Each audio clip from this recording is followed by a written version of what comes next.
Hey guys, so I'm finally getting settled in and I'm going to be posting a lot more content soon, but there have been trifling things to take care of, especially when you do, I guess, a move, but I did not expect that I had to try to go to 12 different stores just to find any decent kimchi.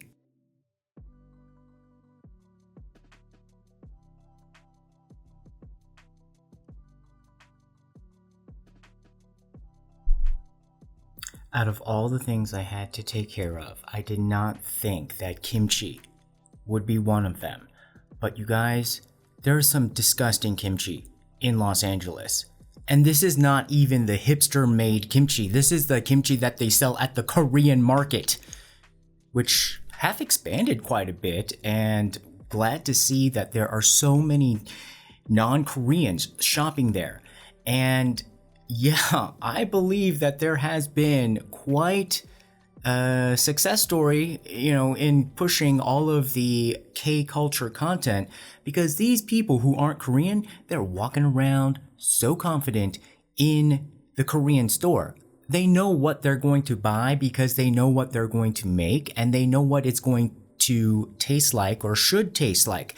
However, this is why I need to bring this up, because I did not realize that the kimchi, this is one of the sus kimchis. If that is your first introduction to kimchi, no. I don't care if this is the last head of Napa cabbage in the world. This is not kimchi. Now, it looks like kimchi. It has great color. It has the markings of kimchi. The flavor was disgusting. Let's just get to it.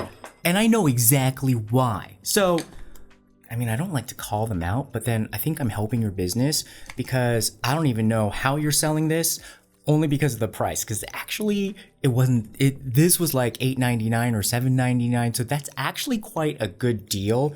This is 1.5 kilograms. I'm still kind of in kilograms. I believe that's about 3 pounds. This is a medium-sized jar for America, and $8.99, very cheap. Now, the manager, because I think I'm gonna go try to talk to the manager.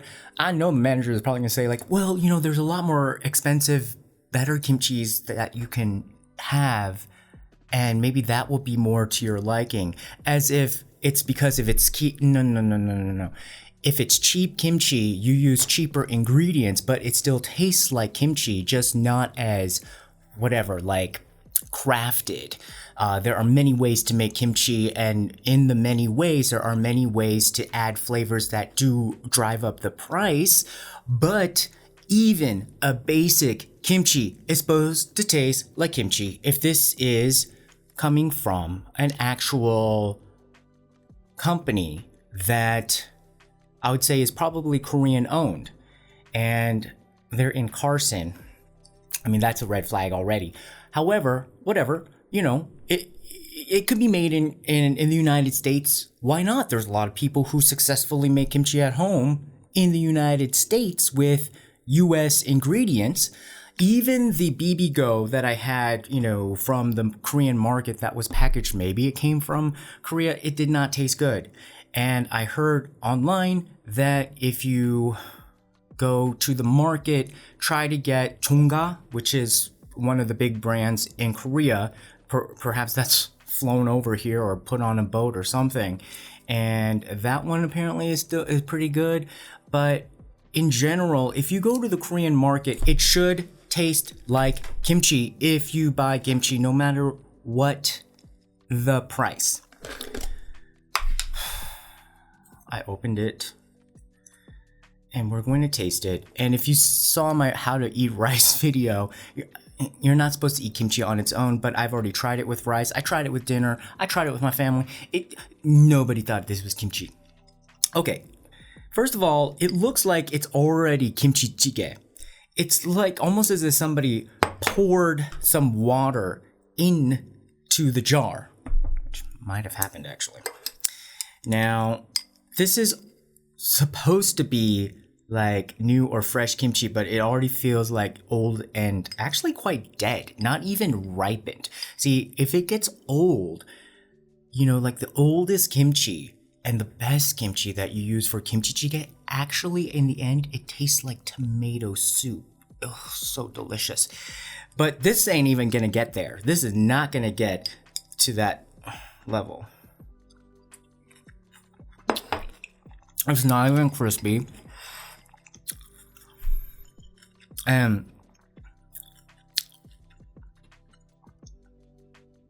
you actually taste a lot of the cabbage, which you never really do with kimchi.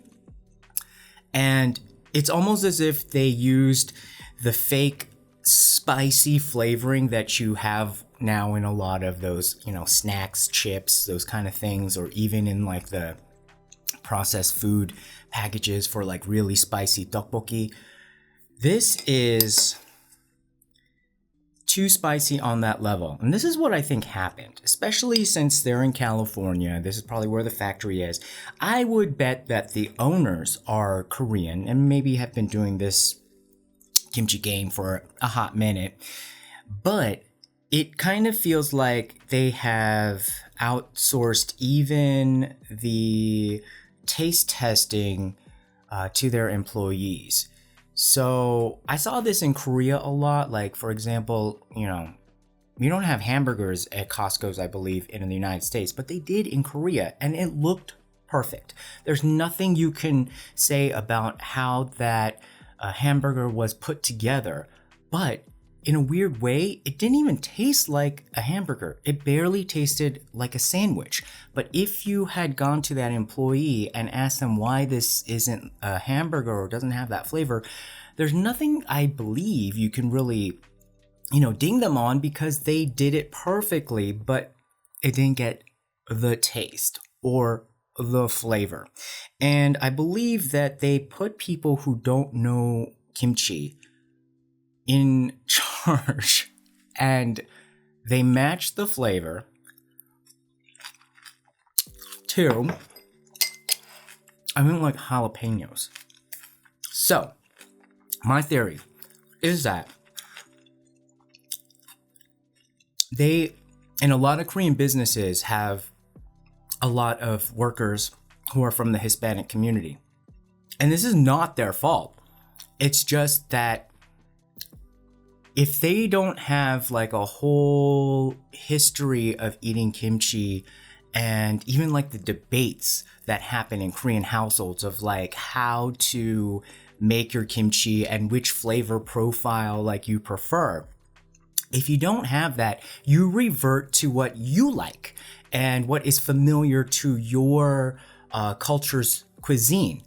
And I taste a lot of like, if you wanted to have something that was very much a part of like a dish that was for, Mexican food or Latin American food or South American food with that strong, spicy jalapeno flavor, that's this. And that is not kimchi.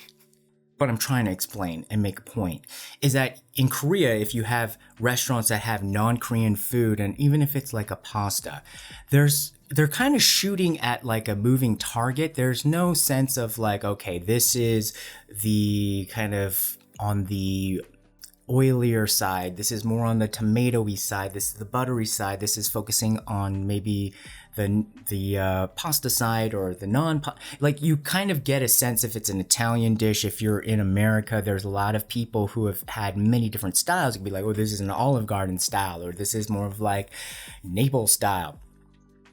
But they don't have that in Korea. So it was like always such a hodgepodge. And a lot of the soups for non-Korean food in Korea, it would kind of always migrate towards the direction of like kimchi jjigae or doenjang jjigae, like, the Korean flavors, because that's kind of where they're very much familiar with the target. And I think the target of the people making this kimchi, who have been hired to make it, I'm sure it's because there are people who are hired to make it. they are reverting to the comfortable flavor profiles to them.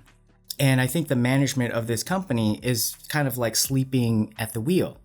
They probably think that, oh, well, we can just hire any kind of people. They just need to make the kimchi because we did that in Korea.